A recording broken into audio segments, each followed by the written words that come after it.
Hi welcome to my YouTube channel Kalyani kitchen Kadapa రుచులు. ఈరోజు వీడియోలో వడల పులుసు ఎలా తయారు చేసుకుంటారో చూపించబోతున్నాను. జ్యూసీగా వడలు నోట్లో పెట్టుకుంటే కరిగిపోయేలాగా ఉంటాయి. అలాగే గ్రేవీ కూడా చాలా బాగుంటుందండి. స్కిప్ చేయకుండా చూడండి, అలాగే లైక్ చేసి సబ్స్క్రైబ్ చేయండి. వీడియోలోకి అయితే వెళ్ళిపోదాము.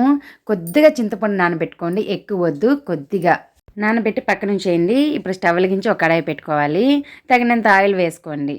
మీకు కూరకి ఎంత కావాలో అంత వేసుకోండి. నేనైతే 3 గరిటెల వరకు వేసాను చిన్న గరిటెతో. ఆయిల్ హీట్ ఎక్కిన తర్వాత కొద్దిగా ఆవాలు జీలకర్ర అవి చిటపడలాడిన తర్వాత అందులో కట్ చేసి పెట్టుకున్న ఉల్లిపాయలు ఒక మీడియం సైజు, ఒక పెద్ద సైజు ఒక గడ్డ అయితే తరిగి వేసాను. కొద్దిగా కరివేపాకు, ఉల్లిపాయ ముక్కలకు సరిపడా సాల్ట్. ఉల్లిపాయ ముక్కలు వేయించుకునేటప్పుడు సాల్ట్ వేసామంటే ఉల్లిపాయ ముక్కలు చప్పగా లేకుండా బాగుంటాయి తినేటప్పుడు. ఒకసారి బాగా మిక్స్ చేసుకున్నారా? ఇప్పుడు అందులో కొద్దిగా అల్లం వెల్లుల్లి దంచి అయితే వేసాను. అప్పటికప్పుడు అల్లం వెల్లుల్లి పేస్ట్ దంచుకొని వేసుకోవడం వల్ల ఏ కూరైనా చాలా బాగుంటుంది.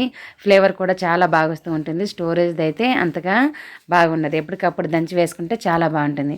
అల్లం వెల్లుల్లి పచ్చి వాసన పోయేంత వరకు వేయించుకున్న తర్వాత కట్ చేసి పెట్టుకున్న 1/2 కిలో టమాటాలు చిన్న చిన్న ముక్కలుగా కట్ చేసి అయితే వేసేయండి.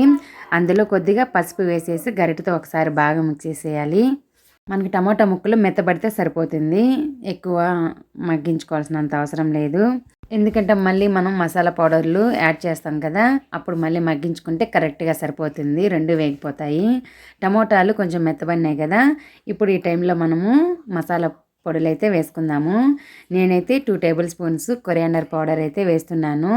తర్వాత కారానికి సరిపడా కారపొడి వేసుకుంటున్నాను. కొద్దిగా వేస్తున్నాను కారపొడి. ఎక్కువ తినే వాళ్ళైతే మీకు నచ్చినంత వేసుకోవచ్చు. ఇప్పుడు గరిటెతో ఒకసారి బాగా మిక్స్ చేసేద్దాము. ఇప్పుడు టమోటాలు వేసిన కారపొడి, ధనియాల పొడి బాగా వేగిపోవాలి. ఆయిల్ అనేది పైకి రావాలి. టమోటాలని ఈ విధంగా స్మాష్ చేసేయండి, తొందరగా వేగిపోతాయి టమోటాలు, మసాలా కూడా. వేగిన తర్వాత మీరు నీళ్ళు వేసుకోవాలి. మీరు కూర అనేది చిక్కగా ఉండాలి, పలచగా ఉండాలి, దాన్ని బట్టి నీళ్ళు వేసుకోవాల్సి వస్తుంది. అలాగే చింతపులుసు నానబెట్టుకున్న చింతపండును బాగా పిసికేసి అందులో వచ్చిన నీళ్ళన్నీ వేసేయండి. నేను మళ్ళీ నీళ్ళు వేస్తున్నాను. 3 గ్లాసుల వరకు నేను నీళ్ళు వేసాను. ఇప్పుడు ఈ కూరకు సరిపడా సాల్ట్ వేసుకోండి. ఉప్పు అయితే ఇప్పుడే చెక్ చేసుకోండి ఎంత కావాలో. ఇప్పుడు ఎసురు బాగా మరిగేంత వరకు మీడియం టు హై ఫ్లేమ్లో ఫ్లేమ్ అడ్జస్ట్ చేసుకుంటూ బాగా ఉడికించుకోవాలి. ఎసురు అనేది తెలుతూ వస్తుంది, ఆ విధంగా ఉడికించుకోవాలి. ఎసురు ఈ విధంగా ఉడుకుతుంది కదా, ఆ విధంగా ఉడికించుకున్నారంటే చూడండి కొంచెం మనకి పులుసు అనేది తగ్గింది, అంటే బాగా ఉడికి పులుసు అనేది చిక్కబడింది అనమాట. అంతవరకు రానివ్వాలి. అందుకని ఒక గ్లాస్ ఎక్స్ట్రా వేసుకున్నారంటే మసాలా బాగా ఉడికేసరికి మనకి పులుసు కరెక్ట్గా ఎలా ఉండాలో ఆ కన్సిస్టెన్సీ వచ్చేస్తుంది మనకి. ఇప్పుడు వడలు చేసుంటాం కదా, చల్లారిన తర్వాత ఈ పులుసులో వేసేయాలి. గరిటెతో ఒకసారి బాగా మిక్స్ చేసుకొని మూత పెట్టేసుకొని మీడియం ఫ్లేమ్లో ఒక 3 మినిట్స్ ఉడికించుకొని చాలు. మసాలా అంతా వడలు లాగేసుకుంటుంది. వడలు ఎక్కువ మనకి పులుసు అనేది లాగేసుకుంటుంది కాబట్టి పులుసు ఉండేలాగా మనము చూసుకోవాలి. మనకు ఉండే పులుసుని బట్టి వడలు వేసుకోవాలంటే ఎక్కువ వడలు వేసారంటే ఉన్న పులుసు మొత్తము వడలు లాగేసుకొని తర్వాత మనకి పులుసు ఏమీ ఉండదు, మన సైడ్ డిష్ లాగా నంచుకోవాల్సి ఉంటుంది.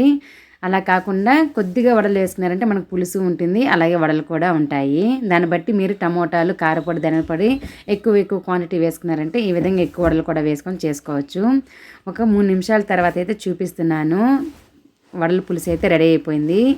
ఈ విధంగా ఉంటే చాలండి, నోట్లో పెట్టుకుంటే కరిగిపోతుంది వడల పులుసు. కొంచెం పులుసు వేసుకొని వడ నంచుకొని తింటే చాలా బాగుంటుంది.